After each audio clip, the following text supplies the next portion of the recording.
Let's talk about content in NHL 24. We received our latest weekly objective path, as well as a few milestone cards and a big 98 Connor McDavid. Let's hop into it. Let's touch first on those milestone cards. Erik Karlsson, Sidney Crosby, and Connor McDavid both all getting various upgrades based on 1,000 games played for Karlsson, 1,000 assists for Crosby, and 100 assists in the season for Connor McDavid. Taking a look first at Erik Karlsson, who did get two-way defensive and offensive defenseman, as well as speed boost and accelerator boost, so his skating can get into the mid-90s. He's got gold elite edges, third eye, seeing eye, as well as born leader and unstoppable force. He has always built like a forward on the back end in terms of his abilities and even his attributes. Only at 89 body checking, but if you were looking for an Erik Karlsson card, this could be a decent one for you. Sidney Crosby did not get the team of the season bump that we thought he would end up getting, potentially missing the playoffs for a second straight year by a single point. Just unreal what he's been able to do in the late stage of his career. Unfortunately, we're not going to get to see him in the playoffs. His cards remain super mid because of his skating. This year, they just don't upgrade skating, or they do it at a very slow pace. In prior years, we would see stats hit 99, and then because of that, once you get into the higher 90s, you'd see a big bump to skating. We're just not seeing that unless it's a completely random upgrade. He's got gold tape to tape, which, in my opinion, just is not a massively impactful X factor.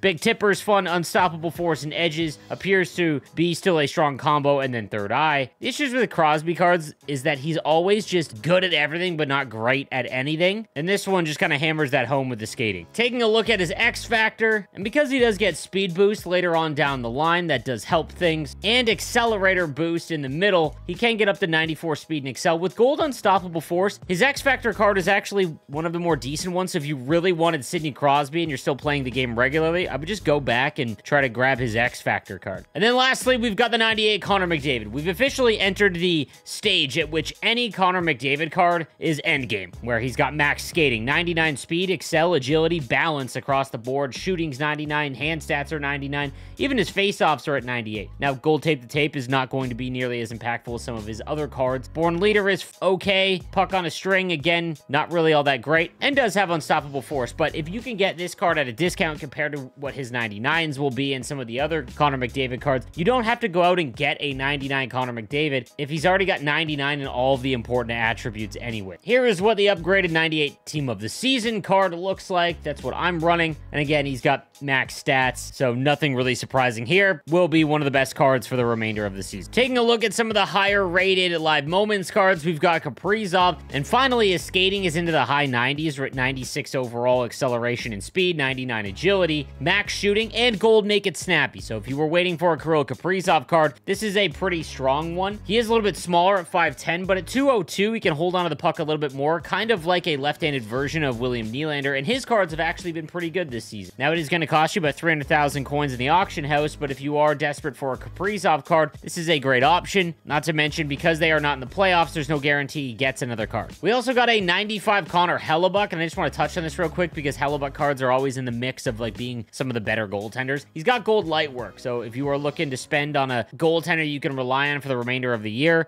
it's been so hit or miss, but he's always a pretty strong option, and he's got the best ability in my opinion. Brady Tkachuk gets a 95, does have speed boost, getting his speed to 93. Like, my issue, we're going to get into content just a little bit, but one of the issues that I've seen so far is that they decided to do this massive reduction in skating increase, or at least holding off on it as long as possible, like halfway through the year. So into December and January, we got some pretty decent skating increases on cards, but as they've gotten to the higher 90s, what we've come to expect is they've changed the way that the actual overall works, in my opinion. So it's making it hard with the endurance rating not going up and not applying to the actual overall. It's just making it easier to make skating stats kind of stay where they are. The problem is that later on in the year, when you want to use high-end cards, you've got all the prior high-end cards that have much better skating. Like, for example, Mike Modano's Team Builder card from way back in December is so much stronger than this 95 Brady Tkachuk card. Now on to the weekly objectives. So this was a great addition to the game weekly. However, it has gotten significantly worse week over week. So this week we got the top performers from the SHL, which in my opinion is sorely been lacking. European content is just like almost non-existent this year. I don't know if that's the reduction in days of content release from 5 to 3, but there's just less of it. Taking a look at some of these 94 overall headliner cards, we've got Jonathan Potus, 5'10", 174, so much smaller.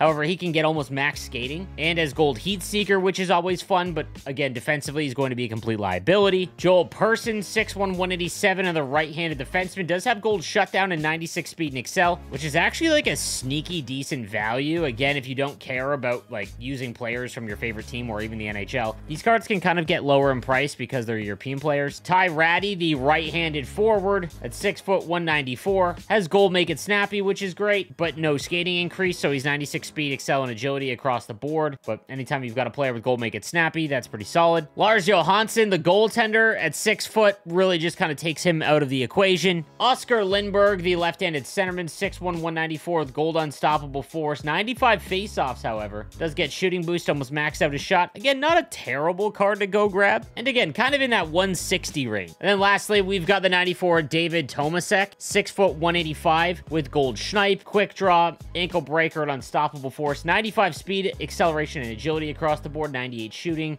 mid-hand stats. Again, not a bad build if you are looking for a centerman. So in correlation with this release, the weekly objectives is an SHL objective path that will reward you with a 84 plus guaranteed players pack that is untradeable. And to grab that, you've got to score goals, passes, get assists, backhand shots, shot block, hits, and toe drag shots with different teams from the SHL, which again, I don't hate, but to go out and acquire a player from one of these teams, they've all been jacked up in price, especially with the less amount of cards on the auction house. But I want to point out a far more engaging way to release content, and here is what I mean by that. So here are the 6 top performers from the SHL. We just went over them, the 94 overalls. Now, how it should work is you should complete an objective that is tied to each of these 6 players. And again, this would be by using players from these teams. However, at the end, it should not be a 1 in 84 plus guaranteed players pack. That's just casino gambling, hoping and praying nonsense. Give us one of the 94s. Make it a choice pack. Now, I know not everyone has played MLB, but I want to give you an example of what that could look like. So this is the season awards drop. These happen weekly that highlight some of the best players from that week. Now, obviously, ignoring the card art, that's not an option in NHL. But as you can see, you've got a reward path, and each of the numbers below all of these cards correlates to the point totals needed by completing various objectives or moments. So in this example, what I would give is that, let's say at the end, you get a 94 overall choice pack, or just the 94 overall from the best player of that bunch, let's say the top scorer in the league, and then maybe you